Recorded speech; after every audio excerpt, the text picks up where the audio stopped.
ശ്രീ പ്രസാദ്, ഈ കാര്യത്തിൽ ഇപ്പോൾ കർണാടകത്തിൽ ഒരു മണ്ണിടിച്ചിലെന്ന് മാത്രം നമുക്ക് ചെറിയ രീതിയിൽ പറയാൻ പറ്റാത്ത ഒരു ദുരന്തം സംഭവിച്ചിരിക്കുന്നു.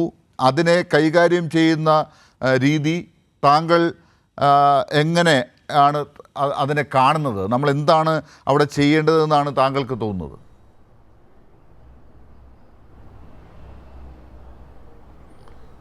ഏതു ദുരന്തത്തിനും പരിമിതികളുണ്ടാവും റെസ്ക്യൂ ഓപ്പറേഷന്. അപ്പോൾ ഇവിടെ സംബന്ധിച്ച് കർണാടകത്തിന് ചില പരിമിതികൾ ഉണ്ട് എന്ന് ബഹുമാനപ്പെട്ട മന്ത്രി തന്നെ പറഞ്ഞതായിട്ടാണ് മനസ്സിലാക്കുന്നത്.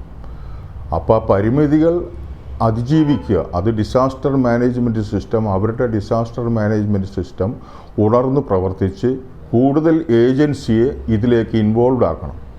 സാധാരണഗതിയിൽ ഫസ്റ്റ് റെസ്പോണ്ടേഴ്സ് ഫയർ സർവീസ് പോകും, പിന്നെ അതുകൂടാതെ സ്റ്റേറ്റ് ഡിസാസ്റ്റർ റെസ്ക്യൂ ഫോഴ്സ് ഉണ്ടാവും, NDRF ഉണ്ടാവും, പിന്നെ നമുക്ക് പറ്റിയില്ലെങ്കിൽ നമ്മൾ നേരെ മിലിറ്ററിയിലേക്ക് പോകും. ഇങ്ങനെയുള്ള വിവിധ ഏജൻസികളാണ് ഒരു കോർഡിനേഷനോട് ജില്ലാ കളക്ടറുടെ നേതൃത്വത്തിൽ പ്രവർത്തിക്കേണ്ടത്. ഇതൊക്കെ മാൻഡേറ്ററി ആയി എല്ലാ സംസ്ഥാനങ്ങളിലുമുള്ള സംവിധാനങ്ങളാണോ? കർണാടകത്തിലും ഉണ്ട് എന്നാണോ കാണുന്നത്? അതെ, അവിടെ ഉണ്ട്. ഡിസാസ്റ്റർ മാനേജ്മെൻറ്റ് സിസ്റ്റം അവിടെയും ഇംപ്ലിമെൻറ്റ് ചെയ്തിട്ടുള്ളതാണ്. അത് ഇന്ത്യയിലെ എല്ലാ സംസ്ഥാനങ്ങളിലും ഉള്ളതാണ്. അപ്പോൾ ആ സിസ്റ്റം ഒന്നുകൂടി ഉണർന്ന് പ്രവർത്തിക്കണം. ഞാനവിടുത്തെ കർണാടക സ്റ്റേറ്റ് ഡിസാസ്റ്റർ റെസ്ക്യൂ ഫോഴ്സിൻ്റെ ഡെപ്യൂട്ടി ഡയറക്ടറുമായിട്ട് സംസാരിച്ചപ്പോൾ അദ്ദേഹം പ്രാഥമികമായിട്ട് പറഞ്ഞത് ഹെവി റെയിനാണ്, അതുകൊണ്ട് ഞാൻ പറയുന്നത് അദ്ദേഹത്തിന് കേൾക്കാൻ സാധിക്കുന്നില്ല എന്നാണ് പറഞ്ഞത്. വീണ്ടും കൂടുതൽ സംസാരിക്കാനായിട്ടുള്ളൊരു അവസരം കിട്ടിയില്ല. അതിശക്തമായ മഴ പെയ്യുന്നുണ്ട്, പക്ഷേ അതിനെയും അതിജീവിക്കുക എന്നുള്ളതാണ് നമ്മളുടെ സിസ്റ്റത്തിൻ്റെ കഴിവ്. കൂടുതൽ ഏജൻസിയെ വയ്ക്കണം, രാത്രി രക്ഷാപ്രവർത്തനം ഒരു കാരണവശാലും നിർത്തിവെക്കരുത്.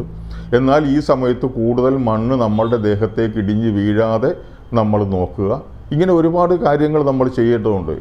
89 കൊയിലാണ്ടിയിൽ മുച്ചുകുന്നെന്ന് പറയുന്ന സ്ഥലത്ത് ഏകദേശം 10 ഏക്കറോളം സ്ഥലത്ത് മണ്ണിടിഞ്ഞ് വീണ് അതിനകത്ത് 10ലധികം തൊഴിലാളികൾ അകപ്പെട്ടൊരു സംഭവമുണ്ട്. അന്ന് കോഴിക്കോട് ജില്ലയിൽ ഒരു ഹിറ്റാച്ചി പോലും ഇല്ല. അത് രാത്രി ഇത് നിർത്തിവെക്കാനായിട്ട്, റെസ്ക്യൂ ഓപ്പറേഷൻ നിർത്തിവെക്കാനായിട്ട് പ്രാഥമിക ഒരു തീരുമാനം ഉണ്ടായെങ്കിലും പിന്നീട് അത് ഞങ്ങൾ മുന്നോട്ട് കൊണ്ടുപോവുകയാണ് ചെയ്തത്. വയനാട് നിന്നാണ് പിറ്റേ ദിവസം ഒരു ഹിറ്റാച്ചി കൊണ്ടുവന്നത്.